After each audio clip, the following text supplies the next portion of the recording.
कांग्रेस को 3 निर्वाचन क्षेत्रों में जीत मिलने की संभावना। अगर जनता द्वारा चुनी गई सरकार पलट दी जाती है तो भाजपा के जीतने की संभावना है और कांग्रेस के 3 निर्वाचन क्षेत्रों में जीतने की संभावना है।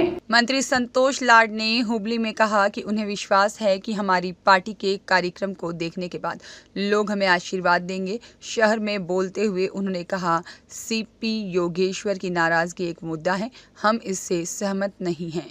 ಎಂಪಿನಾಗ ಮಾಡಿದ್ರು, ಗೋನಾಗ ಮಾಡಿದ್ರು, ಮಹಾರಾಷ್ಟ್ರನಲ್ಲಿ ಮಾಡಿದ್ರು, ಎಲ್ಲ ಸರ್ಕಾರಗಳು ಈ ಥರ ಮಾಡಿದ್ದಾರೆ, ಹೊಸದಲ್ಲ. ಡಿಸಿಎಂ ಅವರು ಒಂದು ಸ್ಟೇಟ್ಮೆಂಟ್ ಕೊಡ್ತಾರೆ, ಒಬ್ಬೊಬ್ಬ ಶಾಸಕರಿಗೆ 50 ಕೋಟಿ ರೂಪಾಯಿ ಕೊಡಲಿಕ್ಕೆ ಬಿಜೆಪಿ ಇದು ಮಾಡ್ತಾ ಇದ್ದಾರೆ. ಅದೇ ಹೇಳ್ತಾ ಇದ್ದೀವಲ್ಲ. ಸೊ ಈ ಥರದ್ದು ಹೊಸದಾಗೇನಲ್ಲ. ಸೊ ಕಳೆದ 16 ತಿಂಗಳು ಇದನ್ನೇ ಪ್ರಯತ್ನ ಮಾಡ್ತಿದ್ದಾರೆ. ಸರ್, ಬಿಡಿಕೆ ಕಾರ್ಮಿಕರು ಬಿಡಿಕೆ ಬರಕಲಿಗೆ ನಾನು ಹೋಗಿ ರೆಪ್ರೆಸೆಂಟೇಷನ್ ತೊಗೊಂಡೆ. ಕಳೆದ 7-8 ಮಂತ್ಸ್ಲಿಂದ ನಮ್ಮ ಡಿಪಾರ್ಟ್ಮೆಂಟಲ್ಲಿ ಸುಮಾರು 16 ಬಾರಿ ಸಂಧಾನ ಪ್ರಯತ್ನ ಮಾಡಿದ್ವಿ. ಏನಾಗುತ್ತೆ, ಯಾವಾಗ ಮಾಲೀಕರ ಜೊತೆಗೆ ಆಮೇಲೆ ಕಾರ್ಮಿಕರ ಜೊತೆ ಡಿಫ್ರೆನ್ಸ್ ಬಂದ ಸಂದರ್ಭದಲ್ಲಿ ಪ್ರಾವಿಷನ್ ಇದೆ ನಮ್ಮಲ್ಲಿ, ಆ್ಯಕ್ಟ್ ಬಿಟ್ಟು ನಾವು ಮೇಲೆ ಹೋಗೋಕ್ಕಾಗೋದಿಲ್ಲ.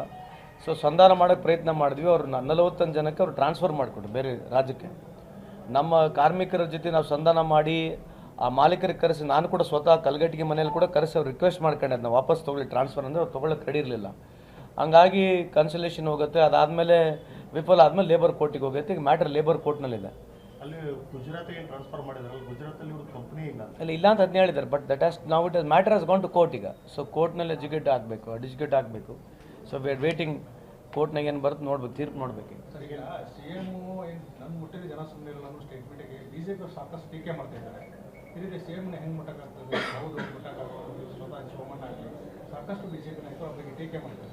ಏನು ಟೀಕೆ ಮಾಡ್ತಾರೆ? ಸಿಎಂ ಸ್ಟೇಟ್ಮೆಂಟ್ ಕೊಟ್ಟಿದ್ದಾರೆ, ನನ್ನ ಮುಟ್ಟಿದ ಜನ ಸುಮ್ಮನೆ ಇರಲ್ಲ ಅಂತ ಸ್ಟೇಟ್ಮೆಂಟ್. ಅಲ್ಲ, ಅಂದರೆ ಜನ ಅವ್ರ ಪರ ಇದ್ದಾರೆ ಅಂತ ಹೇಳಿದ್ದಾರೆ. ಟೀಕೆ ಮಾಡೋಕ್ಕೆ ಅವ್ರಿಗೆ ಇದೆ, ಡೆಮೋಕ್ರಸಿ ಸೆಟಪ್ನ ಟೀಕೆ ಮಾಡ್ಬೋದು, ಮಾಡಲಿ, ಅದಕ್ಕೇನು ಸಂಬಂಧ ಇಲ್ಲ. ನಮಗೆ ಹೇಳೋಕ್ಕೂ ಅಧಿಕಾರ ಇದೆ, ಹೇಳಿದ್ದೀವಿ ನಾವು. ಸಿಎಂ ಹೇಳೋಕ್ಕೆ ಅಧಿಕಾರ ಇದೆ, ಹೇಳಿದ್ದಾರೆ.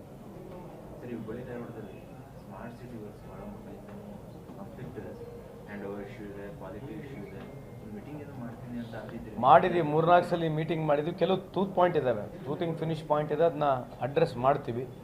ಕಳೆದ ಲಾಸ್ಟ್ 2 ವೀಕ್ಸ್ ನನಗೆ ಬರೋಕ್ಕಾಗಲಿಲ್ಲ, ಎಲೆಕ್ಷನ್ ಗಲಾಟೆಯಲ್ಲಿ ನಾನು ಅಲ್ಲಿ ಆಗಿದ್ದೆ, ಬರೋಕ್ಕಾಗಿಲ್ಲ. ಬಟ್ ಡೆಫಿನೆಟ್ಲಿ ಅದನ್ನ ಮೀಟಿಂಗ್ ಕರೆದು ಸೆಟ್ ಮಾಡ್ತೀವಿ. ಬಟ್ BJP ಕೇಳಿ 100 ಸ್ಮಾರ್ಟ್ ಸಿಟಿ ಬಗ್ಗೆ ಮಾತನಾಡಿದ್ರೆ ಎಲ್ಲಿದೆ ಅದನ್ನು ಕೇಳಿ ಅಲ್ಲ. 100 ಹೊಸ ಸ್ಮಾರ್ಟ್ ಸಿಟಿ ಅಂತ ಹೇಳಿದ್ರು, ಈಗಿರೋ ಸಿಟಿಗಳಿಗೆ 100 ಕೋಟಿ ಕೊಟ್ಟಿದ್ದಾರೆ. ಸೊ ಅದನ್ನು ಕೇಳಬೇಕಲ್ಲ BJP ಅವ್ರಿಗೆ. ಎಲ್ಲ ಇಡೀ ಭಾರತ ದೇಶದಲ್ಲಿ ಗುಜರಾತ್ ಮಾಡಲು ಅಂತ ಹೇಳ್ತಿದ್ರು ಅಲ್ವಾ? ಅಲ್ಲ, ಅವ್ರ ಕಾಲದಲ್ಲಿ ಆಗಿದೆ ಸರ್. ಈಗ ಉದಾಹರಣೆಗೆ ಇಂದಿರಾ ಗ್ಲಾಸ್ ಹೌಸ್ ಹೋದ್ರೆ ಆಯ್ಕಿದ ಫೇವರ್ಸ್ ಇನ್ನೂ 6 ತಿಂಗಳಾಗಿಲ್ಲ. ಫೇವರ್ಸ್ ಎಲ್ಲ ಕಿತ್ ಮೇಲೆ ಬರ್ತಾ ಇದೆ, ಬೀಳ್ತಾ ಇದೆ. ಈಗ ಅದನ್ನೇ ಹೇಳ್ತಿರೋದಲ್ಲ. ಒಂದು ದಿವಸಕ್ಕೆ ಬಿದ್ದೋಗಿದಾವೆ ಅಲ್ಲ, ಏರ್ಪೋರ್ಟ್ಗಳು ಬೀಳ್ತಾ ಇದ್ದಾವೆ, ಆಗಿರ್ತಕ್ಕಂಥ ರೋಡ್ಗಳು ಕಿತ್ಕೊಂಡು ಹೋಗಿದ್ದಾವೆ ಮಳೆಗೆ. ಛತ್ರಪತಿ ಶಿವಾಜಿ ಮಹಾರಾಜ್ ಸ್ಟ್ಯಾಚ್ಯೂನು ಮಹಾರಾಷ್ಟ್ರನ ಬಿದ್ದೋಗಿದೆ.